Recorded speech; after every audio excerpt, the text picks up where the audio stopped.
시나 바울의 이야기를 통해서 믿음이란 무엇인가에 대한 이야기를 우리가 쭉 계속 확인하고 있습니다.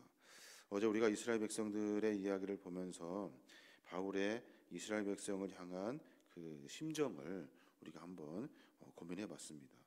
이스라엘 백성에 대한 애끓는 심정, 불쌍히 여기는 그 바울의 마음을 우리가 알 수 있었고, 유대인들이 가지고 있었던 과거의 특권들, 그 많은 특권이 있음에도 불구하고 메시아이신 예수 그리스도를 알아보지 못하는 그 안타까운 마음을 바울이 본문을 통해서 기록해냅니다. 또 우리가 매 순간 살아가면서 이스라엘 백성들의 하나님의 아들, 양자의 아들인 이 조건들, 이 하나님께서 선택하시고 양자 삼아 주신 이 귀한 조건들의 그 은혜를 이스라엘 백성들이 다 잃어버렸다는 거죠. 그래서 바울이 참 안타까워하는 모습들을 우리가 어제 성경을 통해서 잠시 엿봤습니다. 오늘은 바울이 이야기하는 것에 유대 율법주의자들이 하나님의 선민이라는 것을 앞세워서, 또 하나님이 그렇다 하면 하나님이 모든 것을 다 주관하시고 하나님이 마음이라면 우리가 굳이 무슨 말을 할 수가 있겠는가 이야기를 하면서 하나님이 어떤 분이신지에 대해서 바울이 다시 가르쳐 주는 거예요. 그러니까 무슨 말이냐면 하나님은 이스라엘 백성들을 선택하셨다는 거예요. 그래서 우리 그들에게 하나님께서 명령하신 율법과 규례들을 주셨다는 거예요. 그래서 우리는 그거를 지키고 있다는 거죠. 그래서 나는 할례를 받았습니다. 그래서 율법의 어떤 흔적인 할례를 받으면 반드시 낙원에 가게 되고, 할례를 받지 못하면 반드시 형벌의 장으로 가게 되는 것을 우리는 하나님이 가르쳐 주신 율법을 통해서 알았습니다. 근데 바울의 주장을 가만히 보니까 그런 것들이 아니라 믿음으로 말미암아 의롭다 칭함받고 하나님의 구원을 받는다 하는 거예요. 하나님은 도대체 어떤 분이십니까? 라고 지금 묻고 있는 거예요. 도대체 하나님은 우리가 어떻게 섬겨야 합니까? 라고 질문하는 거죠. 19절에 보니까 그래서 많은 사람들이 그렇게 질문을 해요.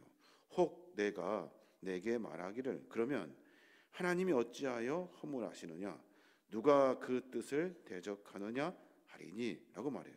무슨 말이냐면 하나님이 어떻게 말씀하시고 계획하시고 하나님 마음대로 하시면서 왜 우리에게 이렇게 했다 저렇게 했다 하시냐는 거예요. 하나님이 정해신 것을 따라가고 있었고, 그리고 실수할 수 있고, 또 하나님께서 그거를 보시고 질책하시고 허물하시는데 궁극적으로는 모든 것이 다 하나님의 마음 아닙니까? 한 거예요. 그때 바울이 우리는 그 일에 대해서 말할 자격이 없다는 거죠. 생각해 보면 하나님이 정해진 규율과 규칙과 여러 규범들, 이런 것들을 지키면서 하나님의 뜻대로 살아요. 하나님은 어떤 사람은 살리시고 어떤 사람은 죽이시고 어떤 사람은 정상으로 어떤 사람은 비정상으로, 어쩌면 어떤 사람은 높은 사람으로 어떤 사람은 낮은 사람으로, 그러니까 하나님은 멋대로 우리 인간을 자기 마음대로 하신다는 거죠. 이 일을 보고 우리가 할 일이 뭡니까? 라고 말하는 거예요. 이 질문에 바울이 우리가 하나님이 하신다는데 어떤 일을 우리가 말할 수 있겠는가? 하나님이 어떤 일을 하셨다고 우리가 원망할 수도 없고, 하나님이 하시는 일에 대해서 우리가 반론을 제기할 수 없는 존재들이 우리라는 거예요. 약간 논조가, 이스라엘 백성들을 향한 바울의 이 논조가 그냥 다 뭉개버리고 마는 것 같고, 또 비논리적인 것 같고, 마치 자기 고집을 주장하듯이 이렇게 말하는 것 같아요. 그래서 바울이 뒤에 자세하게 그 원리에 대해서 설명하고 있는 거예요. 하나님은 어떤 분이시냐 하면은 하나님은 절대로 의로우신 분이라는 거예요. 절대 의로우신 분이고 절대로 자유하신 분이라는 거예요. 어제 우리가 봤던 본문인데 14절에 보면 그런즉 우리가 무슨 말을 하리요? 하나님께 불의가 있느냐? 그럴 수 없느니라. 답은 간단해요. 하나님에게 그럼 불의가 있느냐? 하나님은 불의가 없으신 분이라는 거예요. 그러니까 우리는 하나님에 대하여 어떤 말을 할 필요가 없다는 거예요. 하나님이 하신다는데, 하나님이 계획하셨고 하나님이 일하신다는데 우리가 무슨 말을 할 수 있냐는 거예요. 그래서 바울은 이스라엘 백성들을 향하여 여러 일들을 예로 보여주었죠. 그 한 예가 하나님께서는 야곱을 선택하셨다는 거예요. 이스라엘 백성들은 장자인 에서를 선택해야 하는데 야곱을 통해서 하나님의 역사를 이루어 가셨다는 거예요. 뿐만 아니라 뒤에 많은 일들을 하나님이 하시는데 인간이 생각하기에 하나님이 정해주신 법도와 규율에 따라 가만히 봐도 그것이 맞지 않는 일들을 하나님이 이루어 가신다는 거예요. 아니, 우리를 선민으로 삼아주시고 쫄딱 망하게 하시지를 않는가? 우리를 하나님께서 은혜를 베풀어 주시고 사랑하신다 해놓고 다른 이방 여러 나라들을 일으키셔서 우리를 다 치셔서 아주 노예로 만들어 버리고 아들이 아니라 아주 그냥 아주 종으로 분류시켜 놓고 괴롭히듯이 하나님 우리를 이리 하지 않았냐라고 지금 반론하고 있다는 거예요. 이거 모두가 다 하나님이 일부러 그러신 것이 아니라 하나님에게는 불의가 없다. 하나님께서는 실수가 없으신 분이다 라고 말하고 고백하고 있는 거예요. 바울이 이를 증명하기 위해서 이스라엘 백성들의 아픈 상처들을 끄집어냅니다. 또 하나는 시내 광야에서 금송아지 사건이 있었단 말이에요. 그때 하나님께서 그들을 어떻게 하셨냐는 거예요. 그 16절의 말씀에 보면 15절의 말씀은 그래요. 모세에게 이르되 내가 긍휼히 여길 자를 긍휼히 여기고 불쌍히 여길 자를 불쌍히 여기라 하셨으니 16절에 그런즉 원하는 대로 말미암도 아니요 다름질하는 자로 말미암도 아니요 오직 긍휼히 여기시는 하나님으로 말미암이니라 라고 말해요. 무슨 말이냐면 모세는 지금 출애굽기 33장 19절에 있는 나는 은혜 줄 자에게 은혜를 주고 긍휼히 여길 자에게 긍휼을 베푸르니라 라는 이 구약에 있는 말씀을 그대로 인용해 놓고 있어요. 내가 긍휼히 여길 자를 긍휼히 여기는데 불쌍히 여길 자를 불쌍히 여기는데 너희들이 뭔가 해서 하나님의 은혜를 만날 수 있다고 생각하는 착각을 버리라는 거예요. 다른 박질하여서 얻을 수 있느냐? 그렇지 않다는 거예요. 원한다고 하여서 하나님께서 그 주시는 그 은혜를 원한다고 해서 하나님이 그냥 주시는 것도 아니라는 거예요. 이 모든 것은 다 하나님이 하시는 계획과 섭리 안에 들어있어야 한다는 거예요. 17절에도 마찬가지예요. 성경이 바로에게 이르시되 내가 이 일을 위하여 너를 세웠으니 곧 너로 말미암아 내 능력을 보이고 내 이름이 온 땅에 전파되게 하려 함이라 하셨으니 하나님이 지금 누구를 세운 거예요? 바로를 세운 거예요. 왜 그 상황에서 바로를 세우셨냐는 거예요. 하나님은 바로가 아니라 이스라엘 백성들을 세우셨어야죠. 일으키셔가지고 바로를 이기게 하시는 것이 인간의 원리 아니잖아요. 근데 하나님은 엉뚱하게 선민 백성들을 내버려 두시고 바로를 일으키셨다는 거예요. 그래서 하나님은 선하셔서 불의가 없으셔서 공의로우셔서 의로우셔서 실수를 하지 아니하시는 분이기 때문에 우리가 하나님이 하신 일을 어떻게 있다붙다 이야기할 수 없다는 거예요. 우리가 기도할 것은 뭡니까?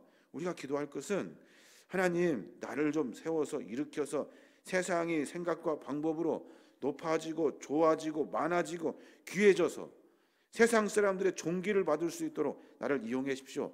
사용하십시오. 일으켜 주십시오. 라는 기도가 아니라 긍휼이라는 거예요. 긍휼. 그러니까 18절에 그런즉 하나님이 하고자 하시는 자를 긍휼히 여기시고 하고자 하시는 자를 완악하게 하시느니라 그래요. 하나님께서는 우리에게 허락해 주시는 것은 긍휼의 은혜라는 거예요.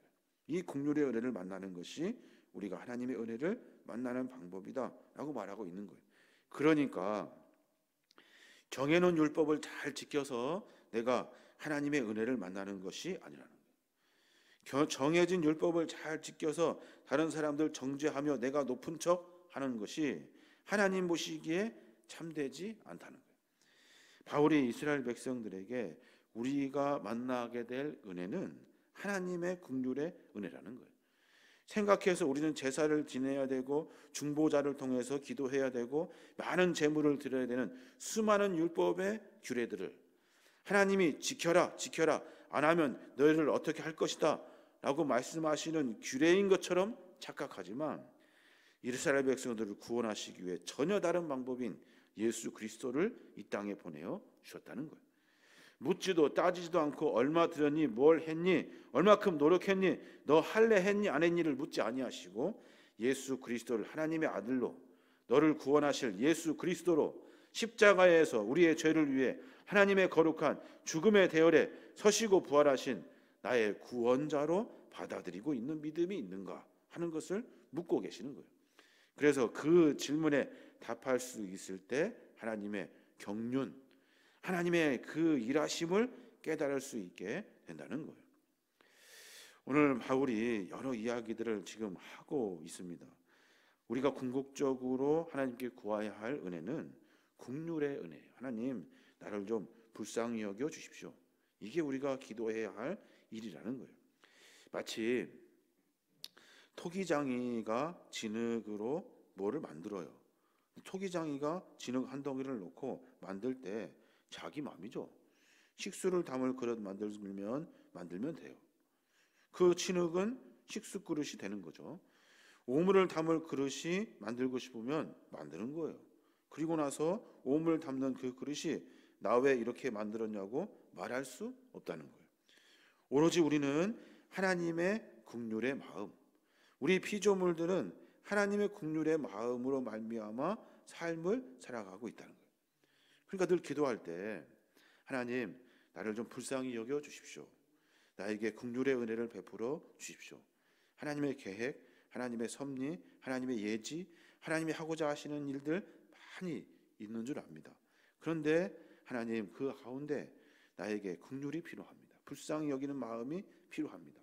힘들어요, 괴로워요, 고통스러워요. 하나님이 하시는 계획은 정해져 있지만 감당할 수 있도록, 이길 수 있도록 긍휼을 좀 베풀어 주십시오. 이 기도가 우리의 기도가 되어야 하는 거예요. 바울은 그래서 하나님의 지혜는 초월적이라는 거예요. 하나님을 그 의지하는 그 마음은 하나님의 긍휼의 은혜를 만나게 되는 것이기 때문에 그 긍휼의 은혜를 만나면 하나님의 섭리 안에 들어가게 된다는 거예요. 그래서 25절에 그렇게 말해요. 호세아에 그래도 이르기를 내가 내 백성이 아닌 자를 내 백성이라 사랑하지 아니한 자를 사랑한 자라 부르리라. 너희는 내 백성이 아니라 한 그곳에서 그들이 살아계신 하나님의 아들이라 일컬음을 받으리라 함과 같으니라 그래요. 호세아의 이야기를 들어가지고 설명하는데 우리가 하나님께서 내 백성이 아닌 자를 내 백성이라고 하신다는 거예요. 하나님 마음이죠. 사랑하지 아니하는 자를 사랑한 자라 부르신다는 것. 이거 역시도 하나님 마음이에요. 너희는 내 백성이 아니라 한 그곳에서 우리가 살 수 있대요. 왜요? 이것도 하나님의 마음이에요. 그럼 우리 뭐 해야 합니까? 어떻게 해야 됩니까? 우리가 고민하고 해야 할 일은 내가 뭘 해서 하나님을 움직일 수 있다고 생각하는 이 착각을 버리는 거예요. 내가 뭘 열심히 해서 하나님의 마음에 들려고 하는 것 역시도 포기해야 돼요. 그럼 뭐 해야 돼요? 하나님 하십시오. 하나님이 하십시오. 그리고 나서 하나님 나를 좀 불쌍히 여겨 주십시오. 이것이 우리가 해야 할 일이라는 거예요. 또 하나 이사야의 이야기를 통해서 설명해요. 보니까 이사야를 통해서 멸망의 그릇에 대해서 이야기를 해요. 또 이사야가 이스라엘 백성에 관하여 외치되 이스라엘 자손들의 수가 비록 바다에 모래 같을지라도 남은 자만 구원 받으리니 그래요. 숫자를 이야기하냐? 많고 수도 없이 많아도 구원받은 자는 따로 있다 이거예요. 누구 마음이에요? 하나님 마음이라는 거예요. 28절에 보면 주께서 땅 위에서 그 말씀을 이루고 속히 시행하시리라 하셨느니라. 이것도 역시 하나님 마음이에요. 하나님 이 정도면 되지 않았습니까? 나라가 이 정도고 수가 이 정도면 밀어붙여서 전부를 다 통일시킬 수 있는 우리가 그런 정도의 때가 되지 않았습니까? 할 때도 하나님이 하신다는 거예요. 그게 언제가 됐든 그렇게 하시려는지 아니면 다 다시 그냥 원점으로 아무것도 아닌 상태로 만들어 버릴지 하나님이 하실 일이라는 거예요. 그러니까 우리가 늘 하나님께 기도할 때마다 두려워해야 돼요. 무서워해야 돼요. 무엇을요? 내가 하는 기도가 하나님의 마음에 벗어나지 않도록, 내가 하는 기도가 하나님의 뜻에 벗어나지 않도록, 하나님의 마음이 무엇인지 어디에 있는지 피조물은 계산할 수 없어요. 생각할 수 없다. 하나님 만드신 그릇이라는 것이 간장으로 쓰든지 소주 그릇으로 쓰든지 무슨 상관이라는 거예요. 우리는 생각할 수 없어요. 그러니까 하나님이 하십시오라고 맡겨드리고 묵묵히 그 하나님을 인정하는 거라는 거예요. 유대인들이 바울과 대화하면서 많은 일들 가운데 문제를 봉착하게 됩니다. 내가 지금까지 살아온 것이 과연 무엇인가 하는 거예요. 내가 신앙생활 하면서 지키고 몸부림쳤던 이 수많은 일들은 과연 무엇인가? 하나님의 뜻은 어디에 있는가 하는 것에 대한 그 고민을 만나게 되죠. 그러면서 삶의 좌절을 만날 거예요. 그러면서 서서히 조금씩 알아가기 시작합니다. 생각해 보니 모든 것이 하나님의 계획이었어요. 생각해 보니 모든 것이 하나님의 뜻이었고, 묵상하고 고민할수록 알아지는 것은 하나님 마음이라는 거예요. 하나님이 하시고자 하는데 우리가 더 이상 무엇을 말할 수 있냐는 거예요. 이방 종교는, 또 다른 미신적인 종교는 우리가 뭘 해야만이 신이 움직여서 우리에게 뭘 준다고 생각해요. 이것을 우리 뭐라 해요? 기복신앙이라고 해요. 기독교의 신앙은 그렇지 않아요. 우리는 내가 뭘 해서 하나님을 움직이는 것이 아니라 하나님을 인정하는 것으로부터 하나님의 긍휼을 받게 되는 거예요. 전혀 다르죠. 우리가 나를 위해서 기도하는 것이 아니라 우리는 하나님을 위해서 기도하는 거예요. 어쩌면 하나님이 하실 수 있도록 내어드리는 것이 우리의 신앙의 고백이 되어야 하는 거예요. 그러니까 내 영광이 아니라 하나님의 영광이에요. 내 삶에서 내가 자랑되는 것이 아니라 하나님이 자랑되는 삶이 신앙인의 삶인 거예요. 하나님은 말씀을 통해서 그 이야기를 하고 계신 거예요. 하나님의 절대적인 주권과 무한하신 자유와 하나님의 그 뜻을 우리는 헤아릴 수 없다는 거예요. 가만히 생각해보고 묵상해보면 참 많은 것들이 명확하면 좋겠는데, 이거 하면 이거 줄게 하면 참 좋잖아요. 근데 성경은 그렇게 말하지 않아요. 그러면 사람이 어떻게 될까요? 그러면 사람이 로봇가 돼버리죠. 그리고 생각하는 그 많은 기준이 상당히 축소돼 버리고 말아요. 하나님과의 나에는 어떤 관계입니까? 하나님은 나와 나에게 뭘 채워주는 거예요. 그러니까 늘 내는 하나님께 뭘 못했기 때문에 내가 내 안에 있는 많은 부족함으로 말미암아 죄 속에 빠져들어요.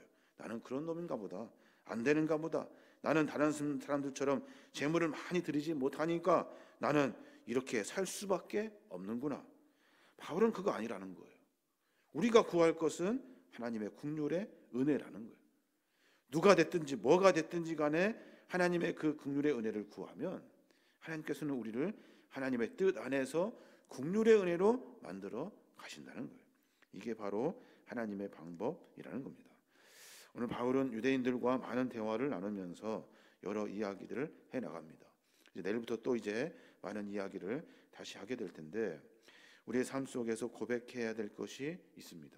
그것이 뭐냐면 내가 하는 일들을 통해서 하나님께 칭찬받는 것, 내가 하는 일들을 통해서 하나님의 마음을 움직일 수 있다고 생각하는 것, 이런 착각을 버려야 돼요. 뭐 어떻게 기도해야 됩니까? 그럼 목사님 뭐 해야 합니까? 라고 말하는데 우리는 해야 할 것 딱 한 가지예요. 하나님은 살아계십니다. 하나님은 일하십니다. 하나님은 선하신 분이십니다. 하나님은 긍휼이 있으신 분이십니다. 의로우신 분이시고 하나님은 반드시 정의를 세우신 분이시고 하나님은 악을 멸망하시고 선을 세우시는 하나님이십니다. 하나님은 그런 분이십니다. 그 하나님께서 우리의 삶을 만져주십시오. 불쌍히 여겨주십시오 하는 기도가 우리의 기도가 되어야 하는 겁니다. 오늘 하루의 삶 가운데 그런 고백이 있었으면 좋겠습니다. 내가 하고 싶은 것 많죠. 갖고 싶은 것 많죠. 그래서 하나님께 기도하는 것이 아니에요. 하나님이 뭘 나의 삶 속에서 하시려고 하십니까? 라고 묻는 기도가 먼저가 되어야 하는 거예요. 그때 하나님은 우리에게 긍휼의 은혜를 베풀어 주시는 거예요. 하나님을 인정하는 백성들을 하나님은 그들을 통해서 구원의 역사를 이루어 가시는 거예요. 이게 하나님의 원리라는 거예요. 저와 여러분이 욕심을 내려놓고 내 생각과 방법을 내려놓고 막연하지만 애매하지만 분별할 수 없는 그런 애매한 모호함이 있지만 하나님을 인정하고 하나님을 섬기고 하나님이 하시는 일들에 대해 우리가 긍휼의 은혜만 구할 수 있는 그런 신앙의 모습이 되어야 될 줄로 믿습니다. 그런 마음으로 그런 믿음으로 신앙의 삶의 여정 가운데 주님을 더 깊이 알아가시는 저와 여러분이 되시길 주님의 이름으로 축원합니다.